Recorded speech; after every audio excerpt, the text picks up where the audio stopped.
Feels like summertime. Gotta stay hydrated. And always use the spring water, boys and girls. Never Dasani, Aquafina, all the fluoride in it. If you want 100% spring water, I'm telling you, man, you feel a difference. When you put the right things in your body, you feel a difference for sure. All right, we got a busy day today. I got some errands to do. Right now, currently going to Temple Terrace area of Tampa to go get a haircut. One of my boys, he's been cutting my hair for so long. I literally moved to East Tampa, and he still lives in Temple Terrace, and I drive 30 minutes out just to get a haircut. Gives me a solid haircut, and I'll just continue to go in for him for a while now. But so yeah, that's what we're gonna do today. And then we got parents coming in town. Gonna hit the Tampa Bay Lightning game later on. What else I gotta do? I gotta just clean the house and just go pick up some food and stuff like that.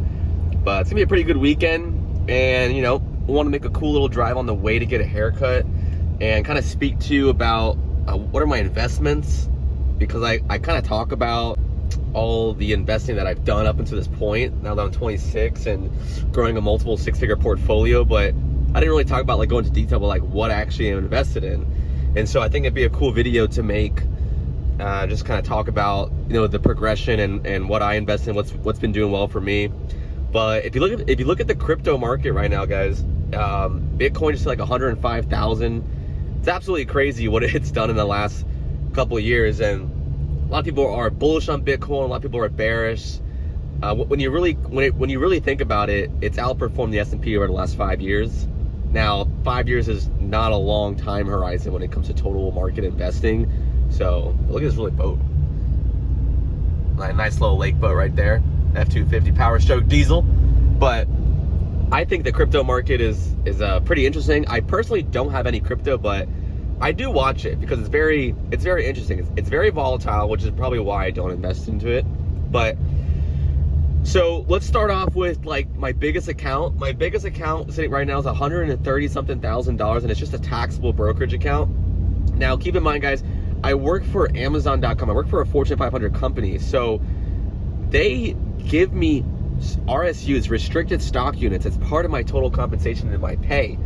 So every couple of months, they're dumping Amazon stock into my account. And it's part of the reason I've been able to grow that account pretty quickly, because half of that portfolio is just Amazon stock. And you might be thinking that's super risky, right? Super risky, but I personally don't put any of my own money into single stocks.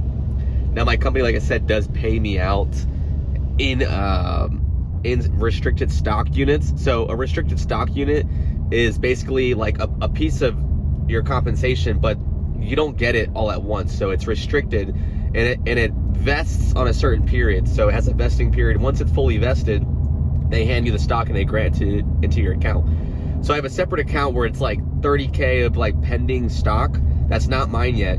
And throughout the course of the year, it'll vest and it'll all dump into my account every couple months or so. And they give me the certain dates where it's gonna vest. So currently that 135,000, that's all my money now. That's all of mine. So a lot of it is Amazon stock, probably 45%. And the other half is going to be index funds such as VOO, which is Vanguard's S&P 500 fund. Then I have a lot of VGT, which is Vanguard's Information Technology Fund. It's mostly high-tech stocks. So when you think of the Magnificent Seven, which is Google, Microsoft, Amazon, Tesla, Nvidia, Meta, I think I forgot one, Apple. If you look at all of those stocks, those are the Magnificent Seven. And VGT is made up of the half of the portfolio is those 7 stocks. And so, or I think a lot more, probably more than that. But they've done really well over the last 10 years. Now, is it true tech's going to continue? We don't know. But over the last 10 years, it's done really well. So I wanted to get my foot into that. But recently, since tech has flown out of the water, I've actually not been investing in tech as much. So I've actually been doing a lot of dividend plays. And I really like dividend stocks because dividends it's like cash flow. And I love cash flow. I love passive income. I love different forms of income. And I think that's super important when you're working. You know, you shouldn't just rely on your job. You should rely on, if you lost your job, could you be okay with all your other sources of income? And dividend investing is a great one. So I buy 2 funds, and I think these 2 funds are the most the perfect portfolio. The first one, it's Charles Schwab's Dividend Equity Fund. It's SCHD, it's ticker symbol. And then I buy DGRO, which is a dividend growth fund, and they both have a 10+% dividend CAGR, which is the compounding annual growth rate. So their dividend has been growing at an average of 10% a year, which is mind-blowing. This is the secret, guys. This is the secret how you build wealth. Dividends that grow over time will produce more and more cash flow for you. Imagine you working at your job and you got a 10% raise every year. That's what these funds are doing. So if you're making $50,000 a year in dividends and then you get a 10% raise, now you're making $55,000 and you didn't do anything. Nothing happened. It's not like you had a performance review at your job. It's not like you had talent review and you did really well and you got a nice raise. You did absolutely nothing and you're getting that 10% raise. And it's been consistent.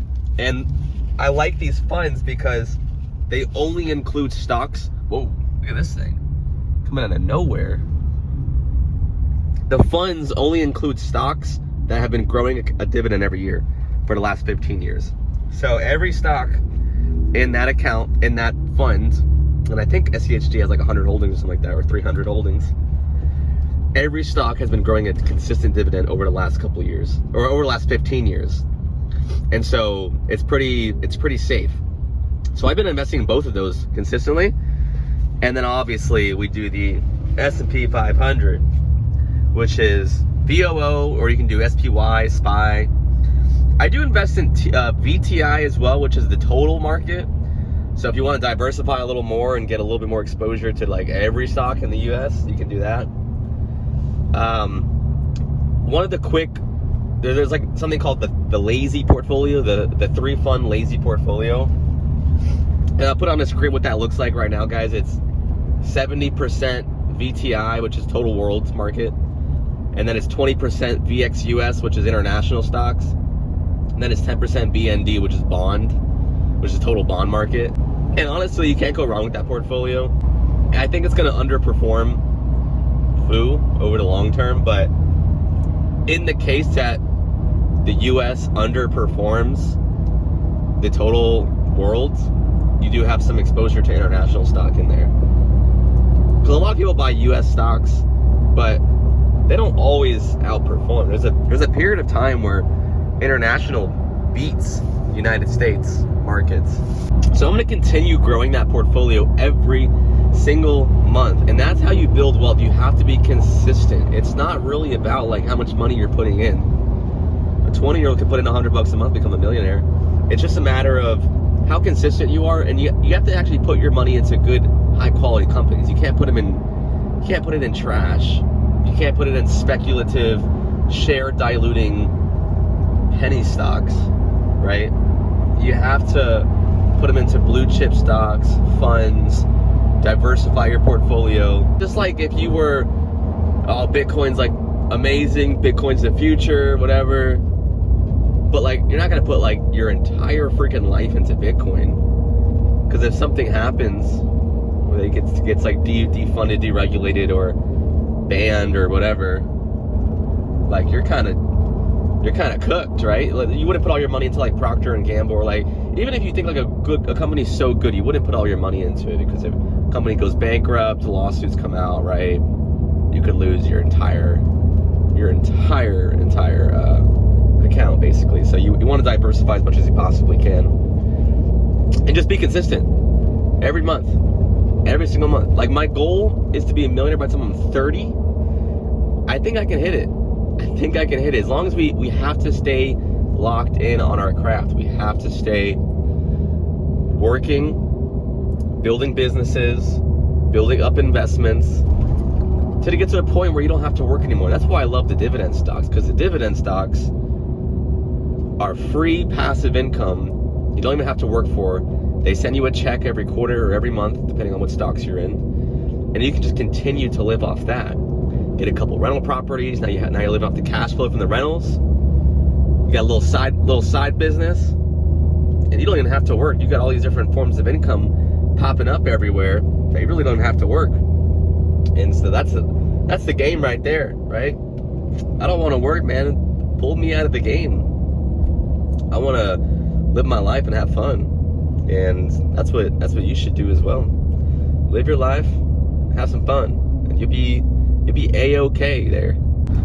So the question you really need to ask yourself right now is, what are you doing to invest in your future? Right? You can't just sit around and talk about it. We got to actually do it. You know, a lot of people like to do the talking. They like to do the, well, you know, you should really look into this stock, and this stock is going to be better than that one. They do a lot of talking, but no one actually ever does it. And if you look at all the big portfolios, the ones that do the best are the portfolios the owner who died, or they forgot their password.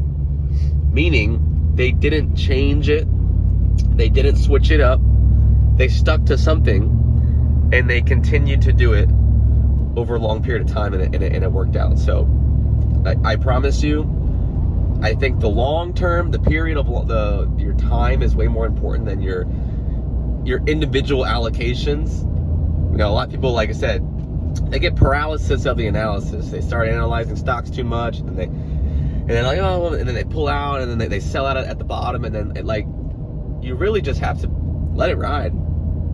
Let it ride. And then this is like a weird thing. Well, most people will they'll buy stocks when they're at like all-time highs, but they won't buy them at the bottom. Like, you wouldn't go out and buy a car when the car market is selling above MSRP.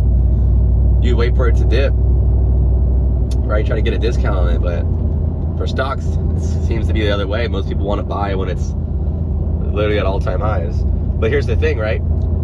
Even if they're at all-time highs, you still have to be in the market. You can't get out, because it's an all-time high for now, but later on it'll be more and more. It'll become an all-time high again. So you really just got to stay in it for the long term.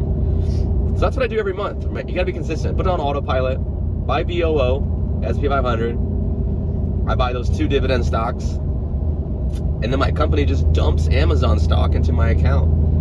I have no point in selling it. I don't need the money, so I'm going to continue to let it grow. And hopefully Amazon just explodes my portfolio over the next 5 years. And hopefully we get there. But get started now. Don't wait on the sidelines.